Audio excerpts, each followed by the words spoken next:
मेरा नाम अंजलि है और मेरी उम्र 15 साल थी। मैं अपने चाचों के बेहद करीब थी। इतना कि मैं अपनी अम्मी अब्बू से भी ज्यादा उनसे हर बात साझा करती थी। जैसे जैसे मैं बड़ी हुई, हमारी ये दोस्ती और गहरी होती चली गई। जब मैंने नई नई जवानी में कदम रखा था, तो मेरी सहेलियां मर्द और औरत के रिश्तों के बारे में नई नई बातें बताती थी। उन बातों ने मेरे दिल में एक अजीब सी जिज्ञासा जगा दी थी। चाचू से मेरी दोस्ती इतनी गहरी थी कि उनसे बात करके मुझे बहुत सुकून मिलता है। मेरे अब्बू मेरी आगे की पढ़ाई के खिलाफ थे। चाचू ने अब्बू को बहुत मुश्किल से मनाया और मेरी तरफ से गारंटी ली कि मैं कोई गलती नहीं करूंगी। अब्बू ने चाचू से कहा, आज से अंजलि की जिम्मेदारी तुम्हारी है।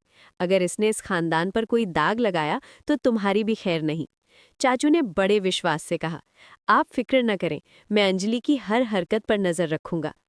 उस वक्त मुझे नहीं पता था कि चाचू मेरे लिए इतनी हिमायत क्यों कर रहे हैं, लेकिन मजे की बात यह थी कि मैंने कभी सोचा नहीं था कि हमारी दोस्ती इतनी आगे बढ़ जाएगी। कुछ ही दिनों में चाचू ने मेरा कॉलेज में दाखिला करवा दिया। मैं खूब दिल लगाकर पढ़ती और कॉलेज की हर छोटी बड़ी बात चाचू को घर आकर बताती। चाचू भी मेरे साथ बहुत फ्री होने लगे थे। अक्सर जब मैं अपनी बातें बताती, तो वो अपनी उंगलियों से मेरे बाल सहलाते और मुझे लगता कि वो मुझे बहुत अजीब निगाहों से देखते हैं, जैसे कोई खजाना देख रहा हो। चूंकि मेरी चाची गांव में रहती थी, चाचू नौकरी के सिलसिले में हमारे घर पर ही रहते थे। कॉलेज में मेरी दोस्ती एक लड़की से हुई, जिसने मुझे अपने मंगेतर से मिलवाया। उसने मुझे बताया कि वो अपने रिश्ते में पूरी तरह से खुल चुकी है। उसकी बातें सुनकर मेरे अंदर उन रिश्तों को जानने की दिलचस्पी बढ़ने लगी, जिसके बाद मेरी जिंदगी बदलने लगी। चूंकि मेरी किसी लड़के से दोस्ती नहीं थी, इसलिए जब भी मेरे दिमाग में ऐसी बातें आती, खुद ब खुद चाचू का ख्याल आ जाता। मैं खुद को झटक देती, पर चाचू की बातें और उनका प्यार भरा रवैया मेरी इस सोच को बढ़ावा देता रहता था। कभी कभी मुझे लगता कि वो भी शायद मेरे बारे में यही सब सोचते होंगे, क्योंकि उनकी आंखें अक्सर मेरे चेहरे पर टिक जाती थीं। लेकिन अगले ही पल वो अब्बू की सख्ती याद दिलाकर मुझे डरा देते। कहते हैं ना, जवानी तो अंधी होती है, और जैसे सर्दी में आग जल रही हो तो हाथ गर्म ही कर लिया जाता है।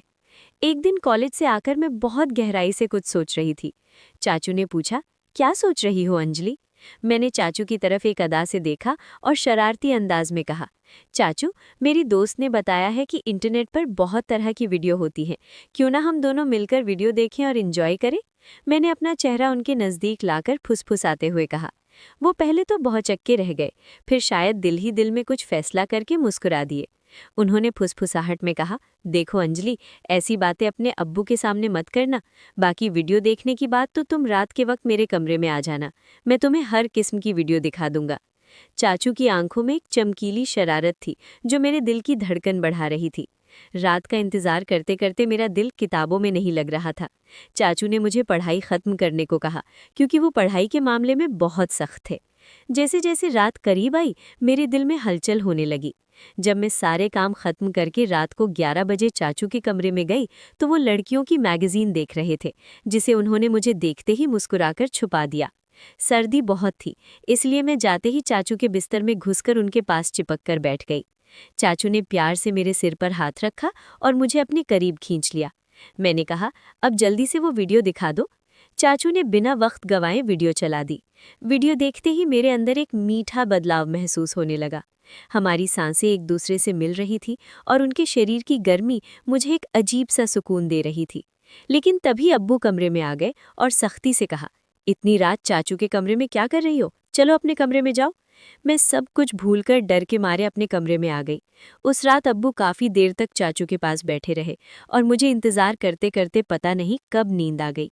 अगले दिन मैं सुबह से ही वीडियो देखने के लिए बेताब थी।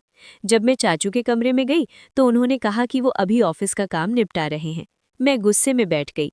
तभी मेरे मोबाइल पर एक नए नंबर से मैसेज आया। उसकी भेजी हुई तस्वीर देखकर मेरी आंखें फटी रह गईं। वो आदमी काफी रोमांटिक अंदाज में चैट कर रहा था और मैं पहले ही बेताब थी, तो उसी अंदाज में जवाब देने लगी। जब मैंने उससे वीडियो कॉल करने को कहा, तो उसने मना कर दिया। तभी मेरी नज़र चाचू पर पड़ी। वो मोबाइल हाथ में लिए छत पर जा रहे थे। मुझे शक हुआ कि कहीं चाचू ही तो नहीं है जो मुझे मैसेज कर रहे हैं। अगले दिन चाचू मुझे अपनी बाइक पर कॉलेज छोड़ने गए और छुट्टी के बाद मेरा इंतजार कर रहे थे। मेरा मूड उदास था, क्योंकि मेरी सहेली से लड़ाई हो गई थी। चाचू ने मेरा मूड ठीक करने के लिए मुझे मेरी पसंदीदा बिरयानी खिलाई। वहाँ भी वो मुझसे हंसी मजाक कर रहे थे। उनकी आंखों में वो पुरानी शरारत फिर से लौट आई थी जो मेरे दिल को बार बार छू रही थी। उस दिन अम्मी अब्बू घर पर मौजूद नहीं थे। चाचू ने पूछा, तुमने दोबारा वीडियो देखने को क्यों नहीं कहा? मैंने कहा, मैंने तो पहले ही देख ली है, मेरे एक नए दोस्त ने भेजी थी। चाचू एकदम से चौंक गए और गंभीर होकर बोले, वो कैसे? मैंने बताया कि मेरा नया दोस्त बना है। चाचू गहरी सोच में डूब गए। खाना खाते वक्त मैं उस अनजान लड़के के मैसेज का इंतजार कर रही थी जब चाचू ने मेरा मोबाइल छीन लिया। मुझे लगा शायद उन्हें जलन हो रही है और ये ख्याल मेरे अंदर एक खुशी की लहर दौड़ा गया। उन्होंने कहा, खाना खाते वक्त मोबाइल इस्तेमाल करना बिल्कुल भी अच्छी बात नहीं है। मैंने जल्दी जल्दी खाना खत्म किया और चाचू से कहा, अब तो मेरा मोबाइल मुझे वापस कर दो।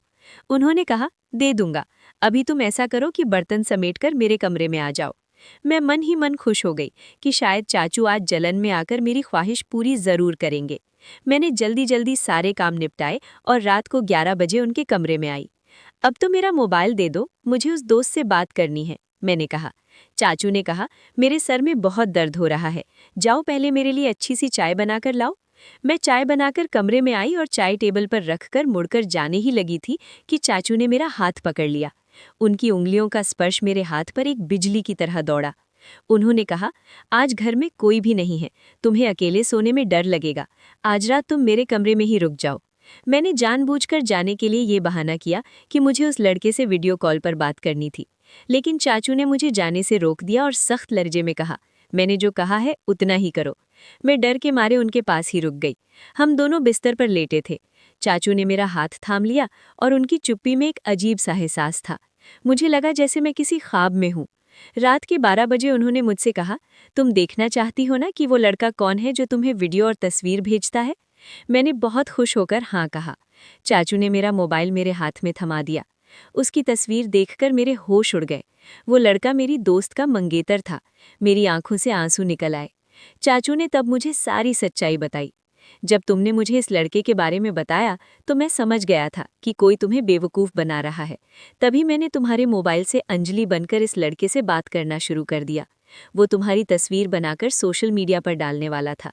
अगर मैं उसे ना डराता तुम बर्बाद हो जाती और ख़ानदान की इज्जत खराब हो जाती। मैंने तुम्हें सख्ती से समझाने के बजाय तुमसे दोस्ती बढ़ाई, क्योंकि मैं जानता था कि जवानी में सख्ती काम नहीं आती। मैं तुम्हें दूर करने के बजाय अपने करीब रखकर सही रास्ता दिखाना चाहता था। मेरी अजीब निगाहें, मेरे प्यार भरे स्पर्श, वो सब सिर्फ तुम्हें मुझसे जोड़े रखने का एक तरीका था, ताकि तुम किसी गलत शख्स के जाल में ना फंसो। चाचू की बात सुनकर मैं फूट फूट कर रोने लगी। उन्होंने मुझे दिलासा दिया और समझाया कि कॉलेज में सिर्फ पढ़ाई पर ध्यान दूं और गलत दोस्ती से दूर रहूं। वो रात मेरे लिए एक सबक थी। चाचू की मोहब्बत मेरे प्रति किसी और रिश्ते की नहीं, बल्कि एक अभिभावक की जिम्मेदारी और विश्वास की थी, जिसने मेरी मासूमियत और इज्जत को बचा लिया।